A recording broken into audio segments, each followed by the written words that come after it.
My daughter-in-law laughed when she told me I had missed my grandson's graduation party. I had called to ask about the details. What time should I arrive? What should I bring? What gift would Marcus want? I had been looking forward to this celebration for months. My first grandchild graduating high school, heading off to college. It was a milestone I had dreamed about since the day he was born. The party? Stephanie's voice dripped with amusement. Oh, Vivian, the party was last Saturday. I felt the words like a punch to my chest. Last Saturday? That's impossible. Derek told me it was this coming weekend. Did he? That's strange. I sent out the invitations 2 months ago. Everyone knew it was June 15th. My parents flew in from Seattle. My sister came from Phoenix. We had over 100 people. I never received an invitation. Really? She paused, and I could hear the smile in her voice. That's so odd. I could have sworn I sent you one. Maybe it got lost in the mail. Stephanie, put Derek on the phone. He's right here, but I don't think he wants to talk to you right now. He's very upset that you missed Marcus's big day. Very disappointed. I didn't miss it. I was never told. Vivian, we can't force you to be part of this family. If you didn't want to come, you could have just said so. You didn't have to make up excuses about not receiving an invitation. I'm not making excuses. I have to go. We're having a family dinner to look at Marcus's graduation photos, the ones you're not in because you chose not to show up. She hung up, and I sat in my kitchen, holding a phone that had gone silent, trying to understand how my own son could let this happen. My name is Vivian Okafor. I am 71 years old. I was born in Lagos, Nigeria, and I came to America at 25 with a medical degree and a determination to build a better life. I spent 40 years as a physician, first as a resident, then an attending, then chief of internal medicine at one of the largest hospitals in Georgia. I raised my son Derek alone after his father died when he was 7. I sacrificed everything to give him opportunities I never had. And now my daughter-in-law was laughing at me because I missed my grandson's graduation. A graduation I was deliberately excluded from. Let me tell you about Stephanie. She came into our lives 12 years ago, when Derek was 28 and desperate to be loved. Derek had always been insecure, a consequence, I think, of losing his father so young. He sought validation constantly, needed approval from everyone around him, and was terrified of being alone. Stephanie saw that vulnerability and exploited it. She was beautiful, charming, and ruthlessly ambitious. She came from a wealthy family in Seattle. Old money, the kind that looks down on people who had to work for what they have. From the moment we met, she made it clear that she considered me beneath her.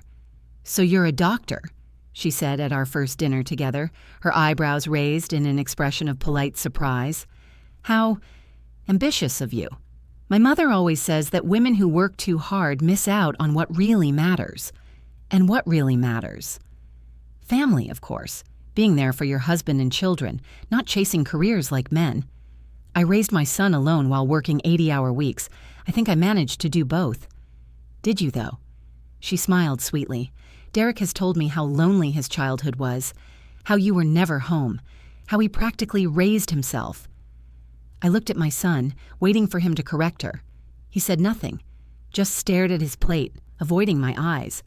That was the moment I knew I was losing him. The wedding was the first major exclusion. Stephanie wanted a small, intimate ceremony, just close family and friends.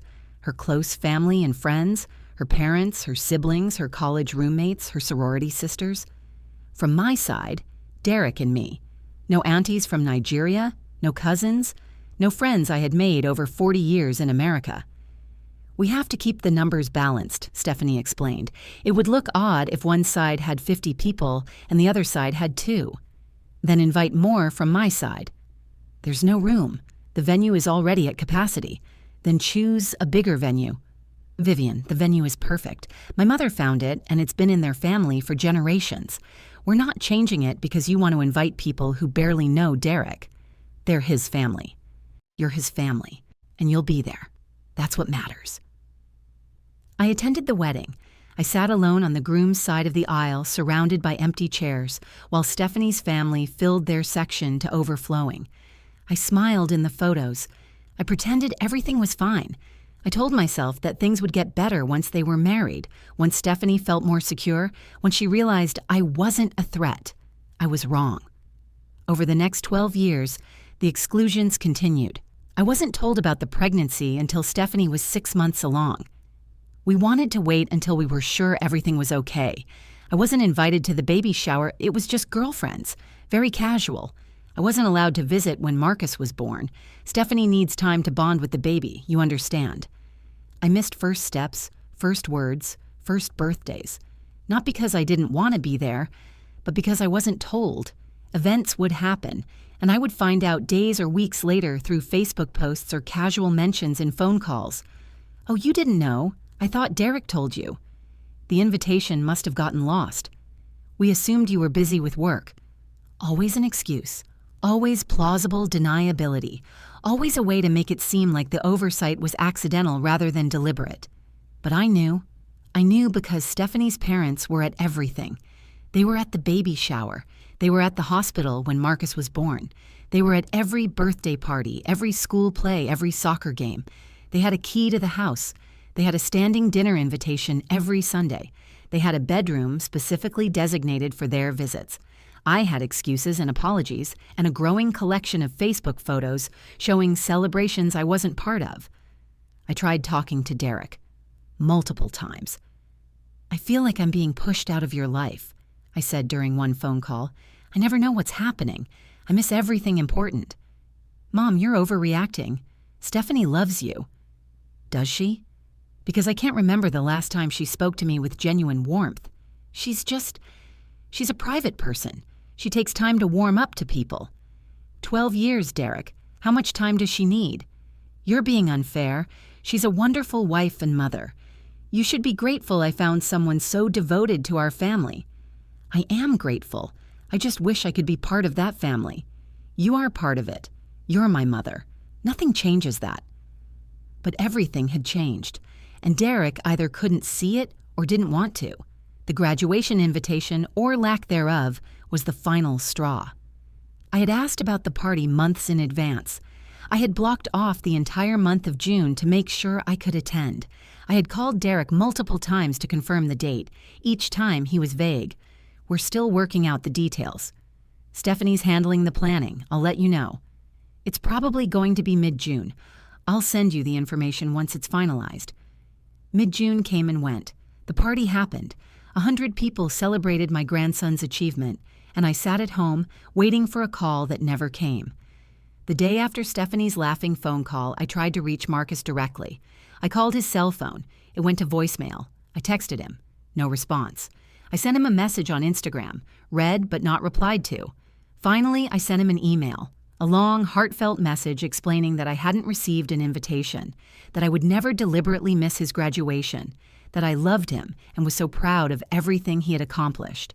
He responded 3 days later. "Grandma, Mom said you didn't want to come. She said you had better things to do and that you thought graduation parties were a waste of time. I was really hurt. I thought you would be there for me." I read the message 3 times. Stephanie hadn't just excluded me. She had poisoned my grandson against me. She had told him I didn't want to come. She had made an 18-year-old boy believe his grandmother didn't care about his achievements. I felt something shift inside me. For 12 years, I had tolerated the exclusions. I had made excuses for my son. I had told myself that keeping the peace was more important than demanding respect. But this deliberate cruelty toward my grandson, this manipulation of his emotions, this weaponization of a child against his grandmother, this was unforgivable. I was done being patient. I was done being understanding. I was done being the bigger person while Stephanie systematically destroyed my relationship with my family. It was time to show her what happens when you push a Nigerian mother too far. The first thing I did was consult a lawyer, not about suing anyone. I had no interest in courts and legal battles. I wanted to understand my rights, specifically my property rights. You see, there was something Stephanie didn't know about me, something Derek had apparently never told her. The house they lived in, the beautiful 4-bedroom colonial in the best neighborhood in Atlanta, was mine. I had bought it 30 years ago when property in that area was still affordable. I had raised Derek there. When he got married, I offered to let him and Stephanie live there while I moved to a smaller place nearby. It's too much house for me alone, I told him. You're starting a family. You need the space. Mom, are you sure? We can find our own place. Nonsense. This is your childhood home. Your children should grow up here, just like you did. I had never transferred the title. I had never put their names on the deed. Legally, it was still my house.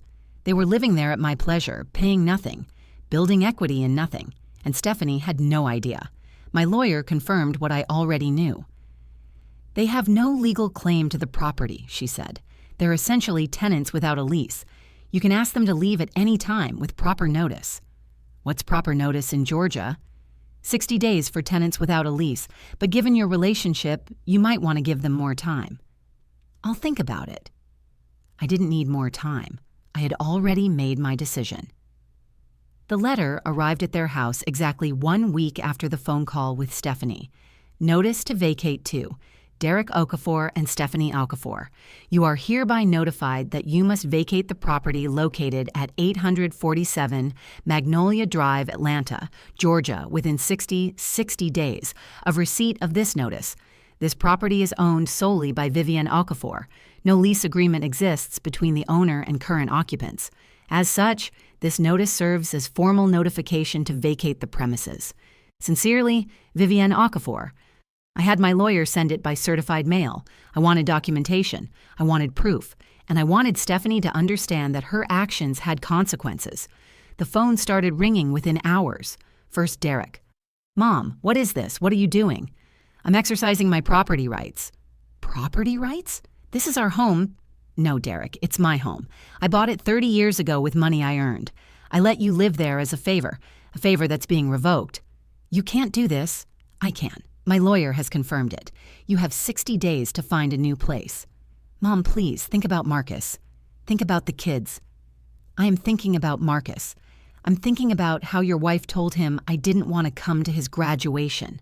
I'm thinking about how she spent 12 years poisoning him against me.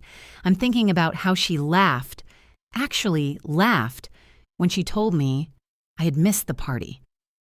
That was a misunderstanding. There was no misunderstanding. There was a deliberate exclusion. There was a deliberate lie. And there are going to be deliberate consequences. Mom, 60 days, Derek. I suggest you start looking. I hung up. Stephanie called next. I didn't answer. She called again, and again, and again. I let it ring. Finally, she left a voicemail. Vivienne, this is ridiculous. You can't seriously be kicking us out of our home. Think about what you're doing. Think about your grandchildren. Do you really want to destroy this family over a misunderstanding about a party invitation? Call me back. We can work this out like adults. I saved the voicemail, documentation. Then I blocked her number. 3 days later, they showed up at my door. All of them. Derek, Stephanie, Marcus, and my younger grandchildren, Emma and Lucas. I watched through the window as they got out of the car and walked up my driveway. Stephanie was in front, her face arranged in an expression of concern and reconciliation. Derek was behind her, looking miserable. The children looked confused. I opened the door before they could knock. Vivienne, Stephanie began, get off my property. Please, just let us explain. I said get off my property. You have 60 days to vacate my house. You have 60 seconds to vacate my yard. Grandma, Marcus, stepped forward. Please. I'm sorry. I should have called you before the party. I should have made sure you knew. Marcus, I love you. And I know this isn't your fault. But your mother has spent 12 years making sure I'm not part of this family, and now she's facing the consequences. This isn't about you. This is about her. But we'll be homeless. You won't be homeless. You'll find another place to live. Your parents both have good jobs. Your mother's family has plenty of money. You'll be fine. Please, Grandma, please don't do this. I looked at my grandson, this young man I had watched grow up through Facebook photos and secondhand stories. This young man whose first steps I had missed, whose birthdays I had celebrated alone, whose graduation I had been deliberately excluded from.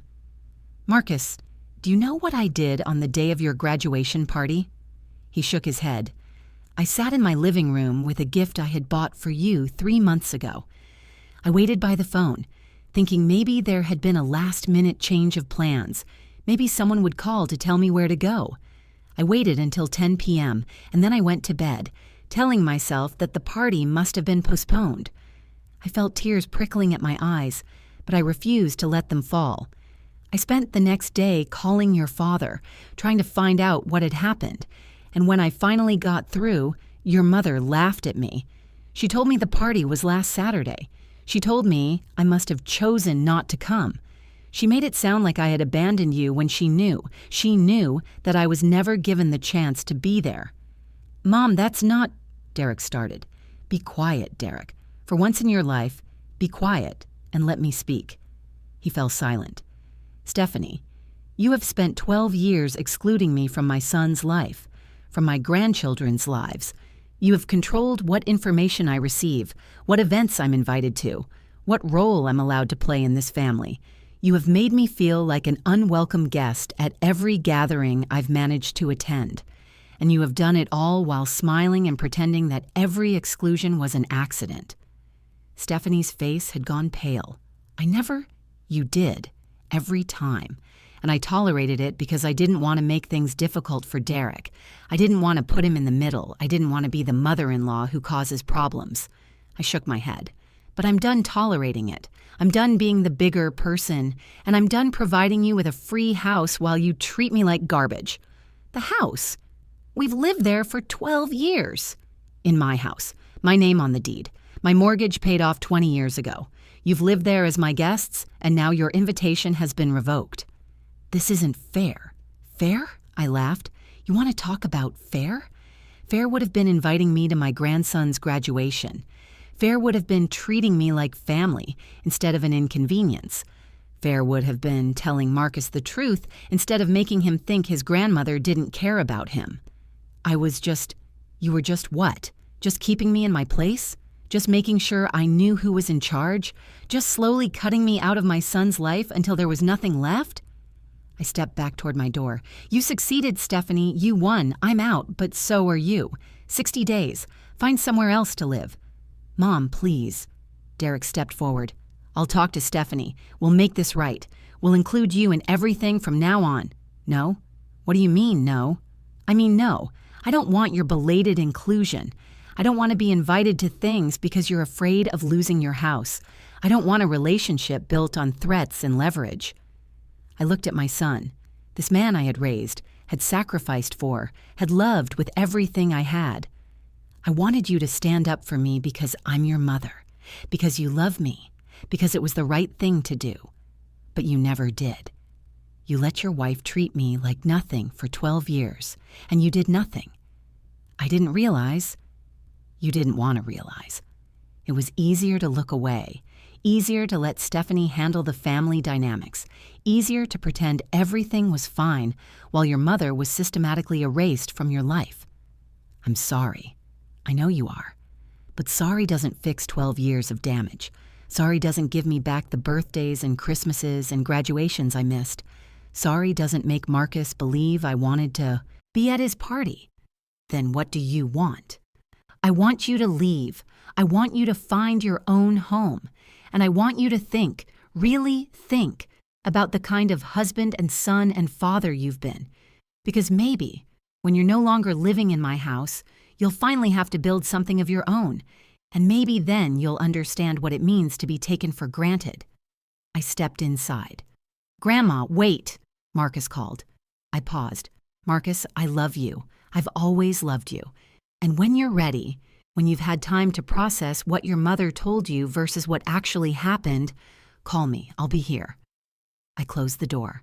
I heard them standing on my porch for a long moment, then footsteps retreating, car doors closing, an engine starting, and then silence. The 60 days passed slowly. I heard through mutual friends that they had found an apartment, a 3-bedroom rental in a less desirable part of town. Stephanie's parents had refused to help, apparently unhappy that their daughter had somehow mismanaged the living situation. Derek called me twice during those 60 days. Both times he apologized.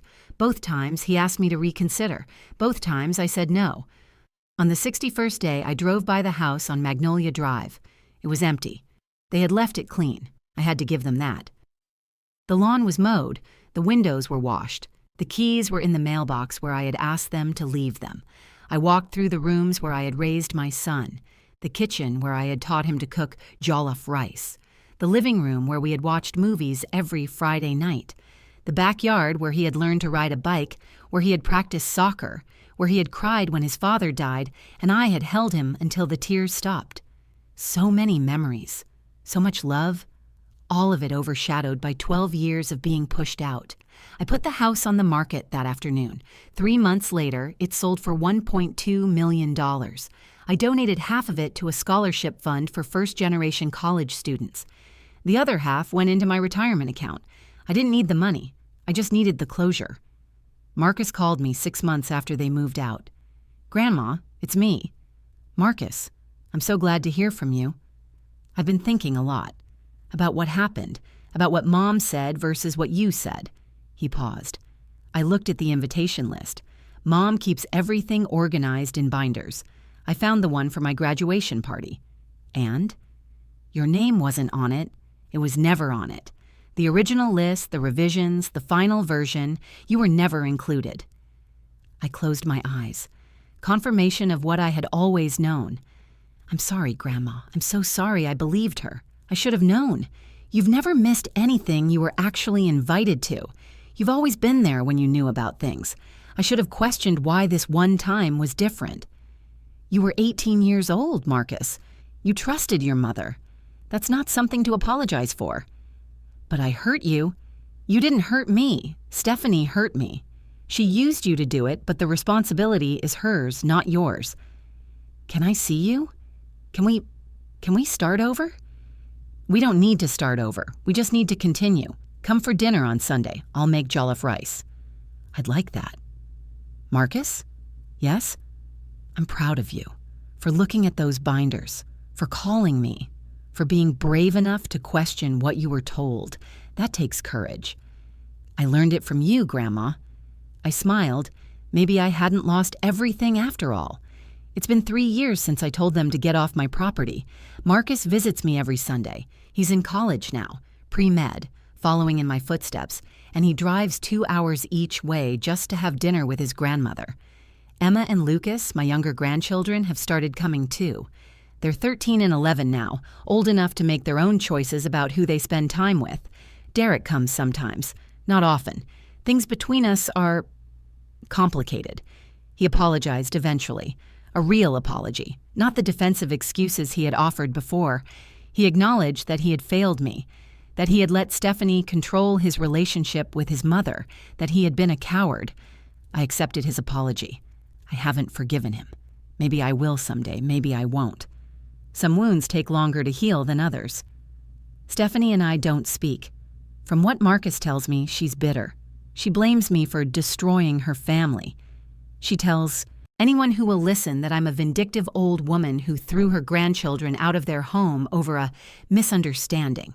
She still doesn't understand what she did. She probably never will. Last month, Marcus graduated from his first year of pre-med at the top of his class. He invited me to the celebration. Actually invited me, a formal invitation, hand-delivered with my name in beautiful calligraphy. "I wanted to make sure there was no confusion this time," he said. I laughed until I cried, and I attended every moment of that celebration. I was in the front row when he received his Academic Achievement Award. I was at the head table during the dinner his friends organized. I was in every photograph standing next to my grandson, my arm around his shoulders, my smile so wide it made my face ache. "Thank you for being here, Grandma," Marcus said at the end of the night. "Thank you for making sure I knew about it. I'll always make sure you know. Always. You're the strongest person I know, and I'm going to make you proud. You already have, baby. You already have." If this story resonates with you, share it with someone who needs to hear it. Drop a comment telling me where you're watching from and whether you've ever had to demand the respect you deserved. Like and subscribe for more stories about family, boundaries, and the power of knowing your worth. The party was last Saturday. That's what my daughter-in-law said when I called about my grandson's graduation. She laughed when she said it, laughed at the grandmother who had been deliberately excluded, laughed at the woman whose name was never on the invitation list. For 12 years, I tolerated being pushed out, being excluded, being treated like an unwelcome guest in my own son's life. But this was the final straw. A week later, they received my notice to vacate. You see, they had been living in my house, my name on the deed, my property for 30 years. They had 60 days to leave. They came begging, "Please, Vivian, we can work this out. Get off my property." The party was last Saturday, and the eviction was today. Some lessons can only be learned the hard way.